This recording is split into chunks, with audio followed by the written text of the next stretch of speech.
Hello and welcome to my YouTube channel. Well, today I am doing a video on reading a book, eating a book. I've got lots and lots of points for you. To know what this topic of my vlog is all about, you need to watch it till the end. Okay, let's begin with a question which I have for you over here. The question is, how many hours did you spend reading books last week? Okay. So, I believe the best way to answer this innocent question is you are going to use the comments box. But please, I would request, be honest in your response. Okay. In 2016, researchers at the Yale School of Public Health tried to find the answer of this question, which I just read for you.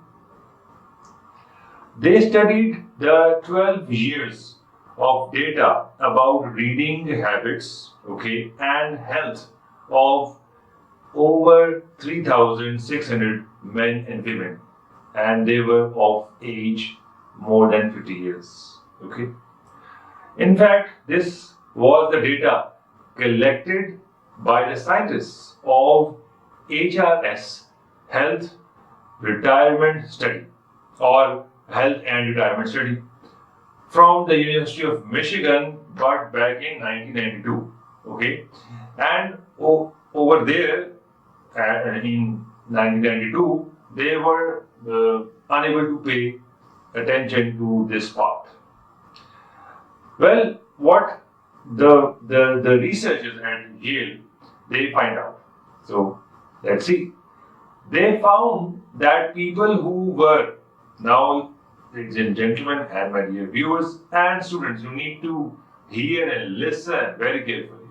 I'm repeating it. They found that people who were reading books every day for as little as 30 minutes or less, for numerous years. Over here, the numerous years definition, or if you are looking for a particular number from my side, my viewers, so I'm afraid I won't be able to tell you the exact number. Yes, what I can say is that over here, numerous means over 15-20 years, right? So I repeat this part again. So reading books every day for 30 minutes for numerous years. They lived 2 years more, 2 years longer than people who didn't read anything at all. And here, not to forget that whatever the genre may be, whether it was fiction or the non-fiction, they read for 30 minutes or less, for all these numerous years, All right. Along with the above, they found that those who read books more than 3 hours per week, were less likely to die 23% from the year 2001 to 2012 than people who only read newspapers and magazines. Now, here, please hold this point of reading only newspapers and magazines, my viewers. You need to hold this idea of only reading a book and saying goodbye to newspapers and magazines. So please hold this idea with you. Don't say or decide to yourselves that from this day onwards I am going to abandon reading newspapers or magazines, right? Alright, let's move on. There is yet to come, please be patient. Moreover, there was a recent remarkable study where they find out that parents, now I will request to you, all of you, please listen to me very carefully. Parents who read books to their 6 months old children many times a week, and what they will get what they have gained. Listen, they have great literary skills after passing 4 straight years, meaning that those parents who were reading the books, okay, to their 6 months or 6 months old children, and they read and read these books, okay, till the straight 4th year, right? So what will happen after those passing of those 4 years? They will get super literary skills. Not only that, they will get high scores, okay, on IQ tests, whatever they are in the world or they are going to be. Not only that, they will end up in getting highly paid jobs and better jobs. Those who never read or they are non-readers, right? Moving on, the researchers say that the reading also improves adulthood. Because some of you, many of you who were listening to me, they might be thinking that this finding of all these researchers, it was all about the childhood. Okay, but it's not like that. What is coming for you regarding your adulthood is when you practice over a lifetime, okay, reading skills and language skills. So what it will give you, this will be beneficial for your healthy brain. And not only that, if you have learned one foreign language, 2 foreign languages, okay, or one regional language, or 2 or 3 regional languages, so it means that you have a healthy brain. All right, now I have some passages to read out for you. Okay, so be patient and listen what it means. To understand why and what each of us can do to get the most out of our words, start by asking the same question the Yale team did. And the question is, I'm reading it for you. Please listen carefully. What is it about reading books in particular that boost our brain power, whereas reading newspapers and magazines doesn't? You got this question, right? Okay, now let's see. For one, the researchers posit chapter books encourage deep reading. Let me explain for you what the researcher or the researchers they meant by deep reading. Deep reading, ladies and gentlemen, and my dear viewers, mean that when you read a book, so books have got chapters, not a one chapter, right? So when you are reading, okay, and for example, you are reading a book and you have read 5 chapters. So this deep reading, what it does, and in fact these chapters, what it does, the magic of these chapters are that your brain, they will let your brain and they will help your brain to connect what happened in the first chapters, the second, and till the 5th one. So making the connection. So these chapters, in fact, will help your lovely super brain to connect whatever had happened from the chapter 1 till chapter 5th or up to the chapter 15th or 20th. Right? Please listen more. Unlike saying, unlike say skimming a page of headlines, obviously headlines comes in the newspaper, right? Reading a book of any genre forces your brain to think critically, to make connections from one chapter to another. I was just reading for you. I know I have explained for you. Let's move ahead. Secondly, reading books, especially fiction. Please be careful, listen to me. I'm repeating again. Secondly, reading books, especially fiction, has been shown to increase empathy and emotional intelligence. Okay, meaning that those who were passionate about reading the genre of fiction, or the researchers they have found out that the empathy in them okay, has increased, okay, and even emotional intelligence also increased, okay. One to 2013 study found that participants who read just the first part or chapter of a story showed a noticeable increase in empathy right after the passing of 1 week later. Alright, I hope you are enjoying and you're learning, right, dear viewers? Okay. Alright, let's see what is more. These findings may sound to me tricky and obviously to you as well, but they aren't.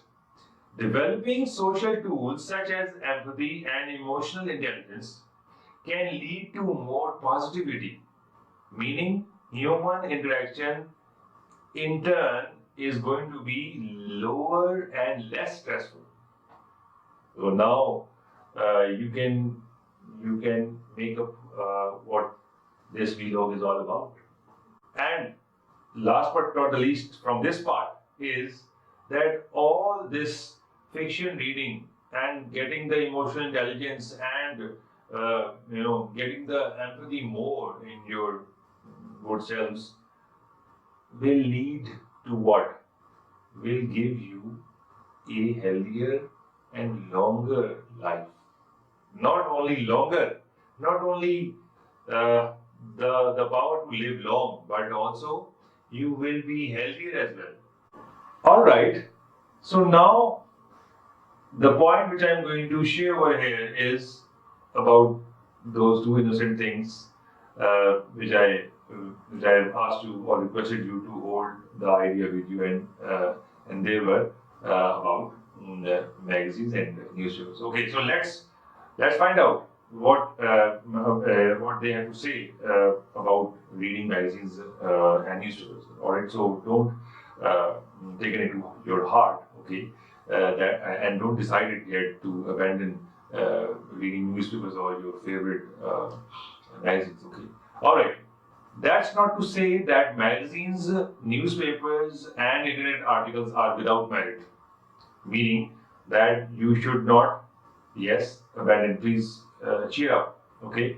Reading anything that fills your mind, exposes you to new words, phrases, and facts, seems to carry mental benefits. All these things which you are reading in the form of articles on any of the website, okay, any newspaper, the e-paper you are reading, or you are reading your edition of magazine, okay. So it means that your brain is going to have more word power, word after words after words. New research indicates that a large vocabulary may lead to a more resilient mind by fueling what scientists call cognitive reserve. My dear viewers, let me explain what is cognitive and what is cognitive reserve. Cognitive comes from cognition, okay, and cognition simply means your background information, your background knowledge. And if I may ask you, or anybody will ask you, what is your name, or where do you live, okay, and what are the names of your siblings as well as your parents, okay. So with the spur of the moment, you will be able to tell them all these questions right away, okay. So this is cognitive, okay, and reserve means your conscious, because we have one part of our brain is subconscious and there's a conscious. All right. So conscious is that bank where your brain is going to keep or store all the vocab or the vocabulary or the bank or the item bank, okay, of the vocab, right? Okay, let's move ahead. One way to think about this reserve is as your brain's ability to adapt to damage, just as your blood cells will clot to cover, God forbid, cut on your knee. Okay. Cognitive reserve similarly helps your brain cells find new mental pathways around areas damaged by stroke or, God forbid, dementia and other forms of decay.